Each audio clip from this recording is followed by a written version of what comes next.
Welcome, and it's my pleasure to welcome Elena Chernenko. She's the special correspondent of the Kommersant daily newspaper from Moscow. Elena, thank you for joining today, and let's discuss a little bit what's ahead of us.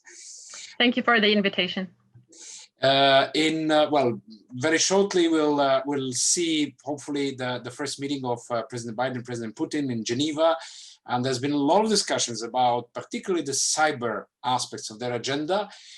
So I would start, as always, with the question, are you an optimist that we can actually see some sort of a release of tensions when it comes to cyber between the two parties?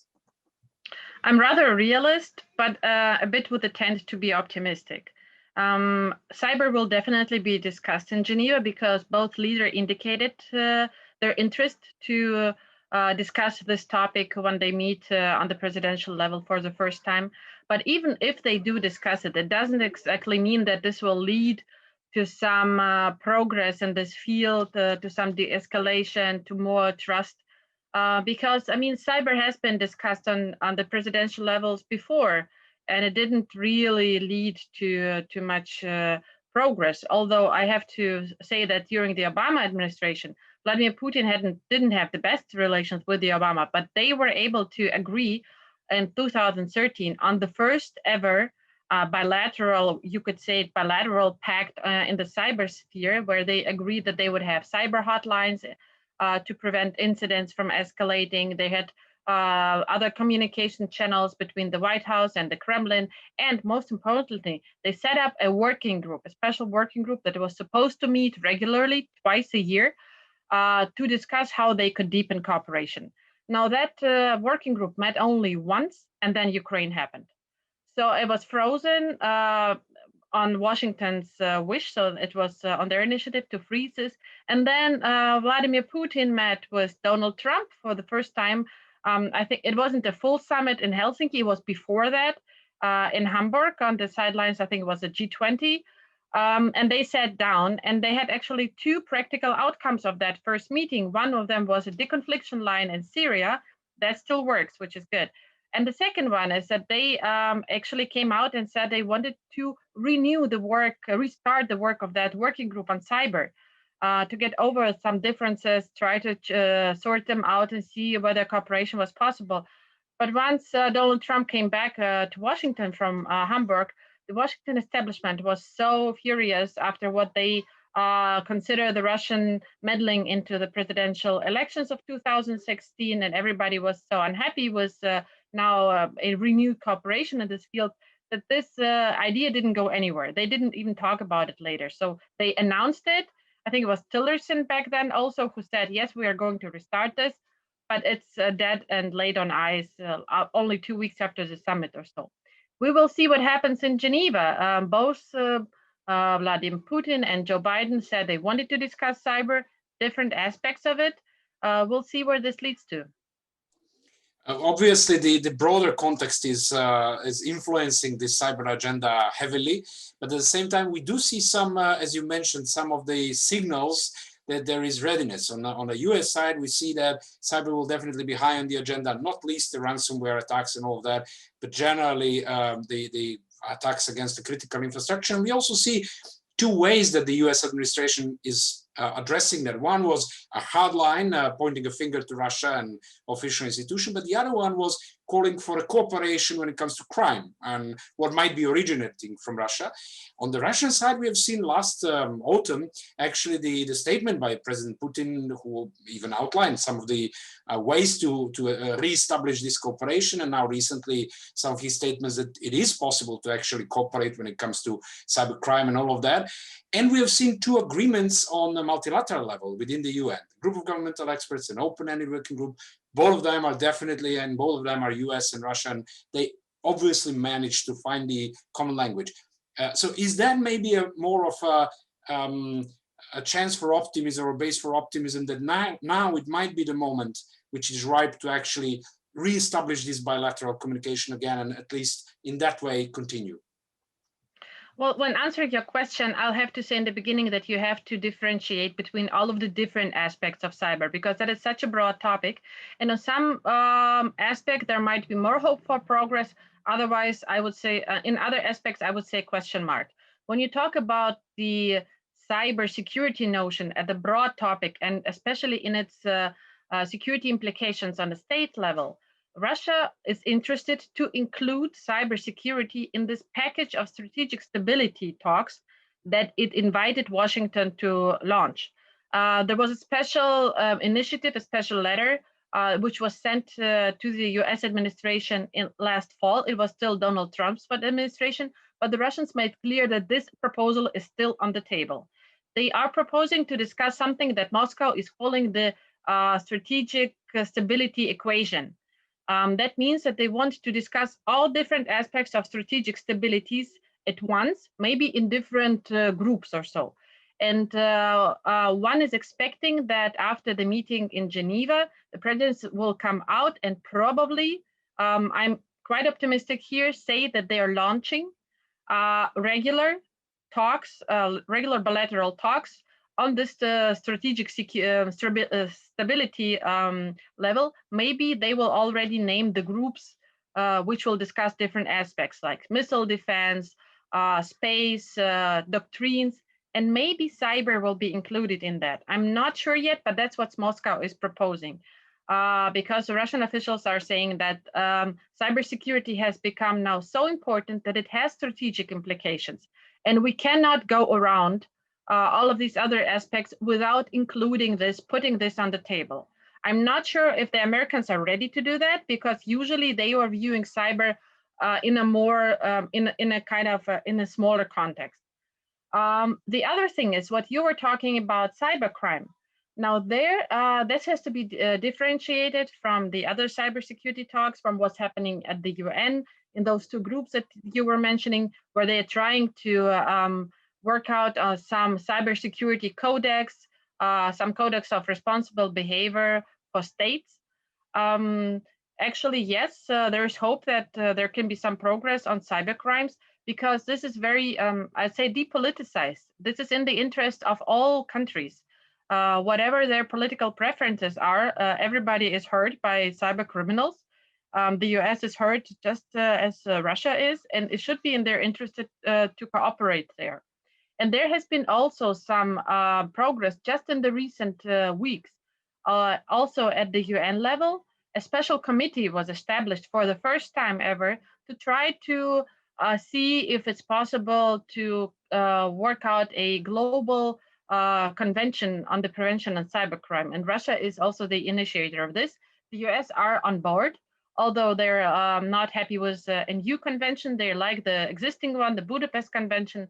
Russia is not part of that. They want something for the whole world. Well, we'll see what this leads to. It's definitely a very special moment. You're absolutely right. If progress is possible, it's possible now.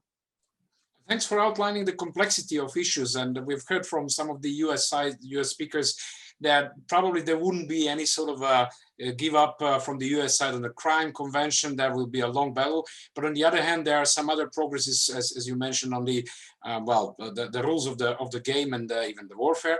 Now, the question is, and it's also optimistic when you mention that also the Russian side and the US side seems to have very high on the agenda cyber. We know about the US, which has been talking about cyber. It's good to hear that the Russian side also has it high on the agenda. We usually know what the US expects from Russia because there is a lot of Western media coverage. What we don't know that often is what Russian side actually expects from the US. Any comments on that? Any focus? This time we know exactly what Russia is expecting from the US, because I think it was on the 25th of September that the Kremlin published a cyber cooperation initiative, which was a few days before the publishing, handed over to Washington. It was also, as with the strategic stability idea, it was also a proposal to the Trump administration, but Moscow made clear that this is also still on the table. It was a proposal, I think, of 4 different ideas that Moscow put in it. One of them was the restart of that working group on cyber that I was mentioning before. There were other ideas also put in that paper. It's public, it's translated into English. It's, I think, on the Kremlin website. And it's very clear that Moscow is interested in, if not maybe the whole program, if Washington doesn't accept it, maybe parts of it. And yes, it is important that exactly as you said, that both sides are indicating they're at least ready to talk about this. Because during the previous administration, I was talking to, for example, one of the previous ambassadors here during the Donald Trump administration. I asked him whether Washington was ready for any talks for this restart of that group. And he said that he indicated that before Russia doesn't apologize for what it did in 2016, nothing is possible in this domain. Now we see that Russia hasn't apologized. The Russian officials say they have nothing officially to do with the meddling into the 2016 elections, but talks are still expected. They're still expected to discuss this topic. So maybe this page is kind of turned over, and I'm not saying start from scratch, but at least agree that this is important enough to discuss things even with differences in the past. One of the comments that was recently also published from the number of papers comparing Russian and US authors was that one of the requirements from the Russian side is that the US side stops in a way posing conditions for talks. Is that the impression as well? Well, the Russians are always saying that they're ready for talks without conditions, but they're also putting conditions on the table all the time. And the main is that they want to be treated with respect as equals, and that both sides should be interested in mutually beneficial outcomes. So, I mean, that's also a precondition if you want to say it. So we will definitely see both delegations coming with sets of ideas to the table with preconditions, with some red lines that they're not ready to cross. But it seems that this time this interest from both sides we're not talking about a new reset, not a new restart, not even maybe building trust. It's too early for that, but at least about some deconfliction, about confrontation management, maybe. Some Russian analysts are talking about this. For example, Fyodor Lukyanov, whom I think is a brilliant analyst here. He was just having a piece a few days ago that in this current situation, just the management of this current confrontation would already be a good result of the summit. If they agree that they have clear red lines, they understand each other's red lines, they're ready to have communications channel open, which is of crucial importance, to discuss security in the fields where things can escalate, and cyber is definitely one of them. This would be already a good outcome of the summit. And thanks for mentioning the red lines. I think this was also mentioned a number of occasions, clarification of red lines and where those are on both sides. At the end, quickly, if we hope that something will come out of, even on the levels, as you mentioned, very high levels, and when they simply continuing the communication, could that positive effect spill over to other negotiations and broader arrangements on cyber, whether it's on cybercrime or generally in the OSCE, where at some point we also had a bit of a lockdown, but now these discussions in the OSCE continue about confidence building measures. Do you see the possibility of this spillover to other cyber arrangements? I think that the diplomacy in the cyber domain, Russia and the US seem to be the trendsetters here, clearly. If they agree on something, others will follow. Maybe not unconditionally, it's a multipolar world, but if they can agree on something and have the same goal in mind, that makes it so much easier for the others to try to find a common ground. We have seen this at the UN many, many times over the last years, where if both countries were on board, things worked out. If they were in different camps and were trying to pull other countries into their camp, it always went wrong. It didn't lead to good results. So we'll see what happens in Geneva if Vladimir Putin and Joe Biden come out and they have at least a very, very small understanding on cyber. If, for example, they agree on a common communique after the summit and maybe cyber will be mentioned there, this will be a strong signal to the whole world that yes, they are ready to discuss things because this is of such importance. One is certain, we can't expect any sort of revolutionary outcome, but we can hope that this is a beginning of a number of steps in the next years. Thank you, Elena, so much for your time and clarifying the positions, and we'll see how that develops. Thank you. Thank you very much.